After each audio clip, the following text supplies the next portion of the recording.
over here, 2 or 3 people from over here would just come forward for a second. Just want to ask you to just lay your hands over me and just say a little prayer for me when I preach you today.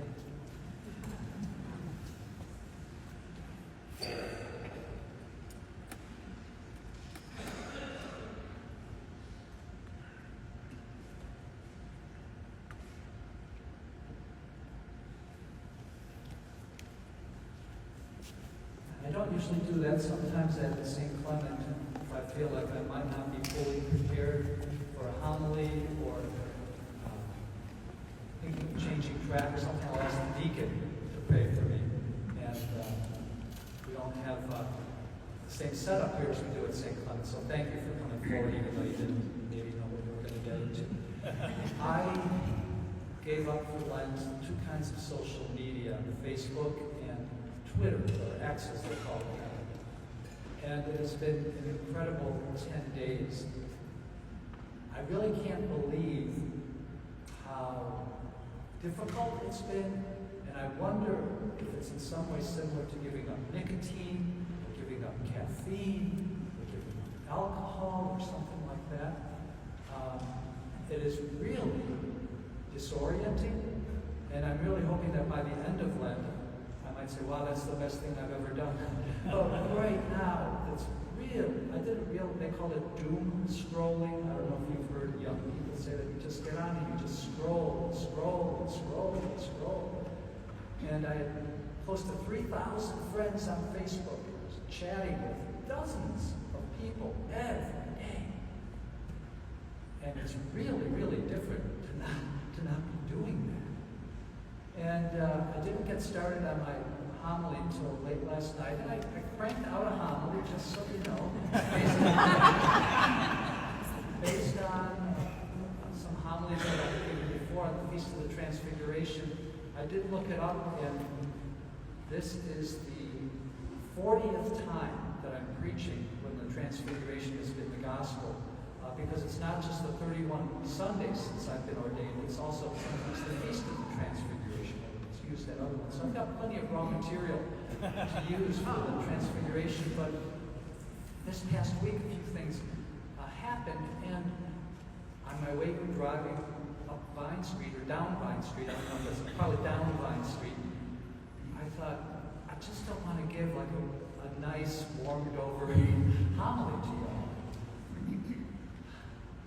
Stanley Hauerwas, who's been called America's theologian, people aren't quite sure what he is. Some people say, well, he really sounds Catholic. Or, no, he really sounds more evangelical. Stanley Hauerwas is brilliant, Hauerwas.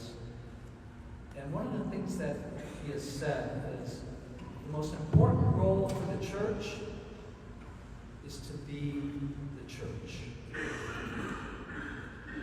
That churches have different roles. For some, it's our acts of charity. For some, it's our acts of justice. For some, it's special forms of worship. And those are all vitally important. But he says the most important role of the church is to be the church. I think what he means by that is that the church in and of itself can be very, very countercultural. I think with many things happening in our culture now, I want to preface this by saying I'm not a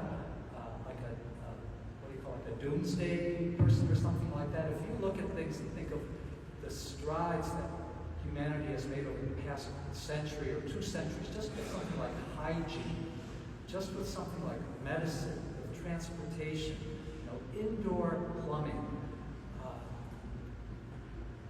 life is very different now than it would have been for our great-grandparents, great-great-grandparents, certainly our great-great-great-grandparents, So we're blessed that despite the wars that we hear about because they show up on our phone every day, there's probably less violence in the world now than there has been in most of history, most of human history.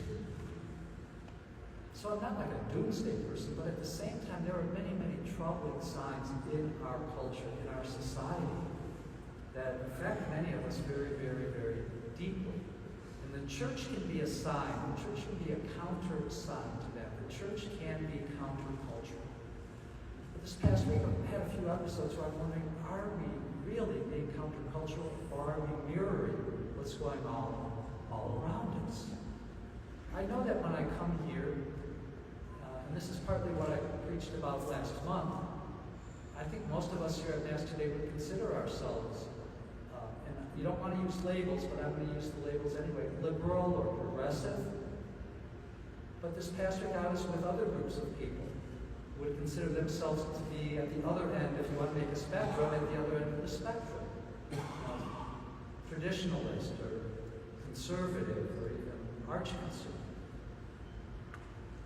And what I hear sometimes, that not just when I'm here at St. Francis Seraph, but it could be when I'm at St. Clement, it could be when I'm in other circles of friars. We friars tend to be leaning pretty hard toward the liberal and progressive side of things. That's the way I was taught at Washington Theological Union.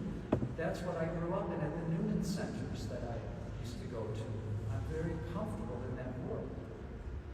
But this past week, I've been in circles of people where I feel like we as church are mirroring what's happening in the United States government and Congress. At the address that President Trump gave, I guess it wasn't technically a State of the Union, but I didn't watch the whole thing, but I guess he mentioned a 13-year-old boy who had beaten cancer, and my understanding is that not one Democrat applauded for him. I would imagine, I didn't watch it last year, but I would imagine at President Biden's last State of the Union, he probably mentioned somebody who had done wonderful things, and probably not a single Republican stood up and clapped for that person. That's the way our culture is moving, unfortunately. And I don't think that that's the way that Jesus meant for our church to be. I was with a group of mostly younger priests during the week for a wonderful day of reflection. During lunch, the suspicion of our incoming new Archbishop, Robert Casey, just because he has served with a guy who's considered to be kind of liberal, Archbishop Cupich in Chicago, to think that we're not going to give this guy a chance, because he's associated with a liberal diocese. Talking with my brother friars. Again, it's not just at St. Clement, it's not just here. I'm on Zoom with my brother friars all the time. So don't try to, who said that? The suspicion of young people who want to go to Mass, go to adoration. Oh, well, they're compensating for some lack of something in their life. They're backwards. They want to reject Vatican II or something like that. I've talked with, I know one of the other auxiliary bishops in Chicago. Our new Archbishop is not some kind of a crazy person who's going to hate the church. I've talked with my cousin's daughter who loves adoration. She's in college. And she even said, you know what, a lot of my friends go to this Latin Mass. I might go to that to see if I like that. She's not a weirdo. She's a good young lady. She loves her faith. But when I'm sitting in these different circles, sometimes I feel like one of those animals in the first reading that was split open and I forgot to pass through. I feel like, can you acknowledge that this other person maybe loves God?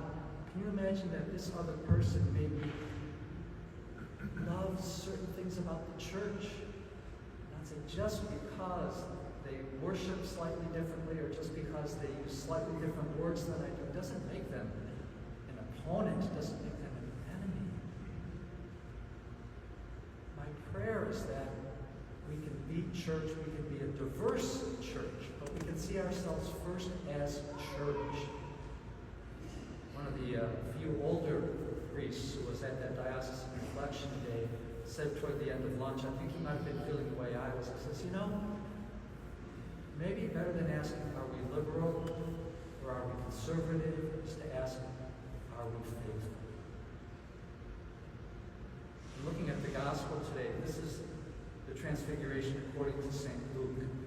It's also in Matthew and Mark. And the homily I was going to give, it would have been more like a Bible study, about 10 differences in the Transfiguration story between Matthew and Mark and how Luke tells it.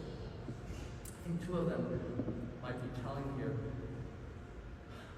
One of the differences is that in Luke, Peter and John and James fall asleep. They don't do that in Matthew and Mark. I wonder if they were really sleeping. Also, what happens in the Gospel according to Luke and not Matthew and Mark is that there isn't just a cloud, but I just got one of those little chills. Think about it. They entered into the cloud. And I wonder if those are symbols for contemplation. I wonder if Peter, James, and John were in that wonderful type of prayer, which you can call centering prayer, you can call contemplative prayer. And guess what? I think it happens a lot with people, maybe especially young people, when they disconnect from their Facebook and X and go to adore the Blessed Sacrament. That can be, I've heard it called by Travis Monk's adoration is the Eucharist held in contemplation. I bet Peter, James, and John were having a contemplative experience. And Jesus wanted contemplatives to be the people at the very first stages of our church. So this isn't a thought out, recorded on my computer homily. I'm not quite sure how to conclude it, except to say that I think Luke has some important messages for us. And Stanley Hauerwas has a vital message for us as well.